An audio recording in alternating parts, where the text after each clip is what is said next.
Voice of حسن کے ناظرین کو خوش آمدید کہتے ہیں۔ ایک غریب شخص کی خوبصورت عورت سے شادی ہو گئی۔ کچھ عرصہ گزرا تو غربت کے ہاتھوں تنگ ہو کر اس نے دوسرے شہر جا کر قسمت آزمائی کا فیصلہ کر لیا۔ آدمی نے اپنی بیوی سے اجازت لی اور اس کو گھر میں اکیلا چھوڑ کر کسی دور دراز کے شہر میں چلا گیا۔ وہاں اس کو ایک مالدار شخص کے ہاں نوکری مل گئی۔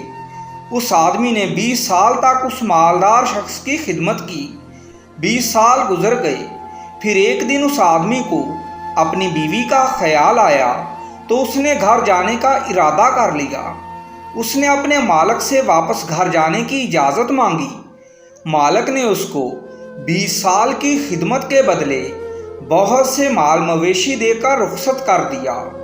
وہ آدمی اپنے مال کو ہانکتا ہوا واپس اپنے گاؤں کی طرف روانہ ہو گیا۔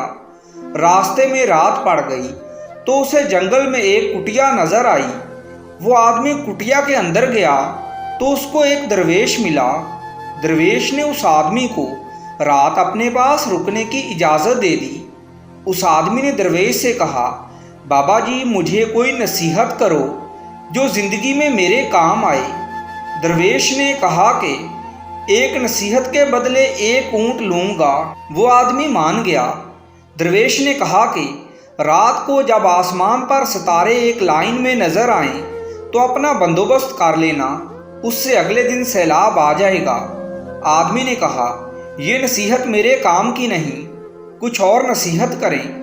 درویش بولا کہ جب کسی کی آنکھوں میں شیطانی چمک دیکھو تو اس سے بچنا، وہ تم کو قتل کرنے کی کوشش کرے گا۔ آدمی بولا کہ یہ نصیحت بھی میرے کام کی نہیں، کوئی اور نصیحت کریں۔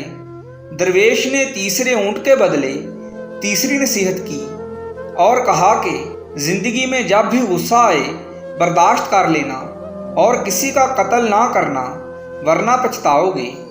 اس آدمی نے سوچا کہ 3 اونٹ مفت میں گنوا دیے۔ اگلی صبح اس نے درویش سے اجازت لی اور اپنے مویشی ہانکتا ہوا اگلی منزل کی طرف نکل پڑا۔ رات کے وقت وہ ایک گاؤں پہنچا تو اس نے دیکھا کہ آسمان پر سب ستارے ایک ہی لائن میں آ گئے ہیں۔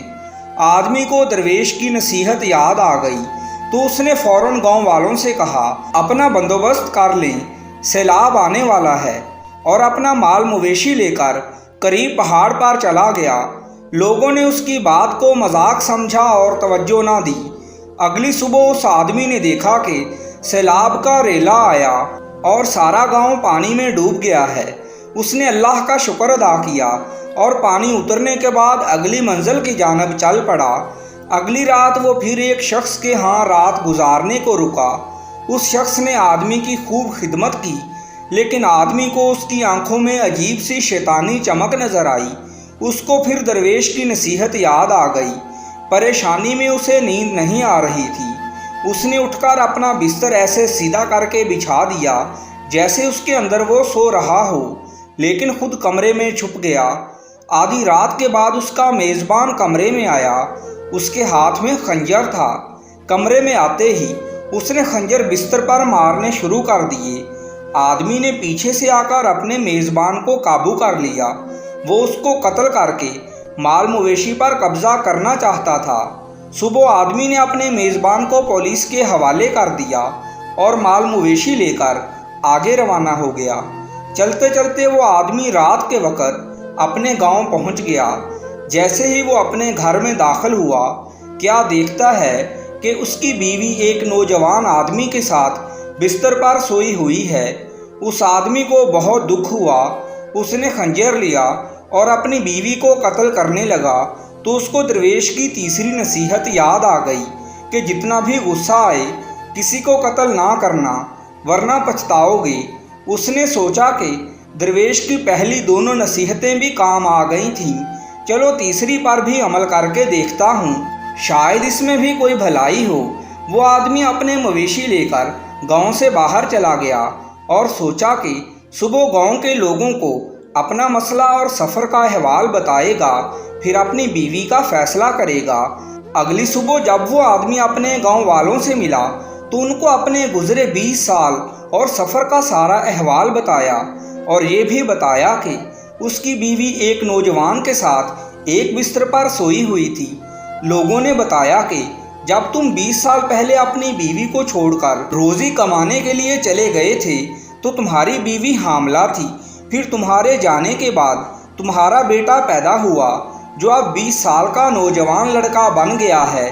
تمہاری بیوی رات کو اکیلے میں ڈرتی ہے تو اپنے بیٹے کے ساتھ سو جاتی ہے۔ وہ نوجوان تمہارا اپنا بیٹا ہے۔ اس آدمی نے اللہ کا شکر ادا کیا اور اس بزرگ کو دعائیں دیں جس کی نصیحتوں سے اس کا مال و جان بچ گیا تھا، اور آج وہ اپنے بیٹے کو قتل کرنے سے بھی باز رہ گیا تھا۔ پھر وہ آدمی اپنا بہت سا مال مویشی لے کر اپنے گھر چلا گیا اور اپنی بیوی اور بیٹے کے ساتھ ہنسی خوشی زندگی گزارنے لگا۔ دوستو، اس واقعے سے ہم کو سبق حاصل ہوتا ہے کہ بزرگوں کی نصیحتوں پر عمل کر کے انسان بہت سی پریشانیوں اور مصیبتوں سے بچ سکتا ہے۔ دوستو، آپ سے گزارش ہے کہ میرے چینل کو سبسکرائب کر دیجئے۔ شکریہ۔